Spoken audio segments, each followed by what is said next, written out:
I took a lot of flack on my video of my real honest review of the Yeti because I ran it into some stuff and people said that's why I broke it, although it broke before I ever hit the bird feeder, so whatever. But all that being said, all I said was the plastic on the Yeti was a lot of it and cheap. And I still like the Yeti. It's innovative, it's fun, it's something totally different, and I'm still running it all these months later. I've had to do a few things to it, so I wanted to give you an update. So let's see some of the updates that I have done to make my Yeti fun. I have the Big D's RC tonneau cover top for it. This is made out of marine grade canvas. It's waterproof. It's held on with Velcro. Just makes it look cool. Of course, I did the Vanquish hubs. Got to change the plastic ones that came with it were garbage. They stripped out constantly. So I put the Vanquish hubs on there. I have the STRC lockouts. Vanquish also makes some lockouts for that, but the STRC is what my local hobby shop had. I have done the Blue Monkey trailing arm upgrades. There's several different ones out there, just whatever brand you like. I went with the Blue Monkey ones because those were the ones that were in stock when I went to do my upgrade.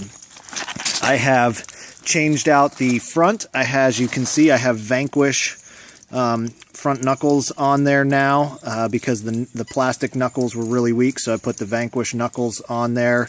And I haven't put them on yet, but because I haven't broke one yet, but I have the STRC carriers as well for it. I also did the Vanquish swing shaft upgrade. I didn't break a dog bone or anything, but I just felt like, you know, if I was spending the money, I was going to go ahead and upgrade that. I've stripped out one spur gear in it. I haven't ruined, this is still the original drive shaft in it. You can see it's candy caned a little bit. That's mostly from 3-cell and jumping it. We were doing some rock racing, and it was a pretty big jump, and I was kind of launching hard and landing hard, which probably is what led to the spur gear stripping, at least I thought, until I opened it up and the bearing in the motor had gone out of it. And it took me a while to find a new bearing for the motor, but one of the things that I figured out with it is, yeah, it comes all waterproof, but you got to lube the bearings. The bearings, especially in the motor, the bearings aren't sealed. I didn't think about that at the time. I lubed up all the wheel bearings, transmission bearings, that kind of stuff, but didn't think about the motor bearing because it's kind of hidden underneath a lot of plastic, and so you think it's sealed, but I'm pretty sure that's why it went out. The one at the back of the motor that is sealed, it was fine. I just had to replace the one at the front of the motor, and that took care of the problem. So it's all back together. I'm out here playing. The snow is starting to melt. It's like 50 degrees. I'm out here playing. I'm running it on 2-cell, which of course it's more exciting on 3-cell, but anything fast, Traxxas, whatever you run, as soon as you put 3-cell to it, stuff breaks fast.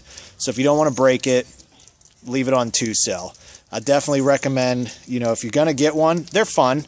Try to find some other people to run with because they can kind of get a little bit boring by yourself. But the first things you got to do is change out those hubs, which Axial does have. Their new ones are probably shipping with the new Hex hubs on them. They were very quick to send me the upgrade as soon as they came out, so they had good customer service on that. I didn't bother to turn in my trailing arm issue as a warranty thing, although I've been told that they would.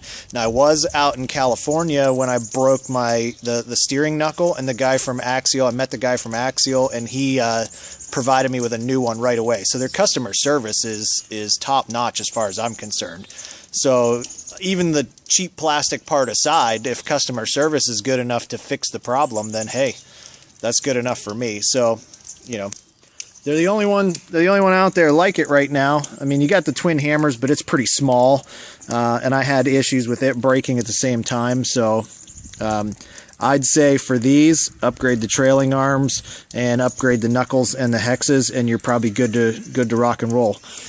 I did not break anything with it when I was out in California on their track. It ran fine out at Glen Helen, and the only thing that I broke at our local meet that I did here was that spur gear stripped out. But like I said, I think that was caused by the fact that I didn't lube the bearing in the motor, so it wore out. The motor itself is fine. I've put it back together and it's good to go. So I think that was just I just didn't know. So that was kind of my fault on that. So that's my Yeti update. I mean, I still stick to the plastic being kind of cheap for the trailing arms and stuff like that. I've seen I think maybe the kit one's got some aluminum things that go on either side that would have fixed that problem. But there's several companies out there that sell them for anywhere from 30 to 60 bucks for trailing arms, depending on, you know, how heavy duty you want to go. I went kind of cheap when I got mine. They seem to work okay. So, you know, no big deal. Other than that, fire it up and have a good time.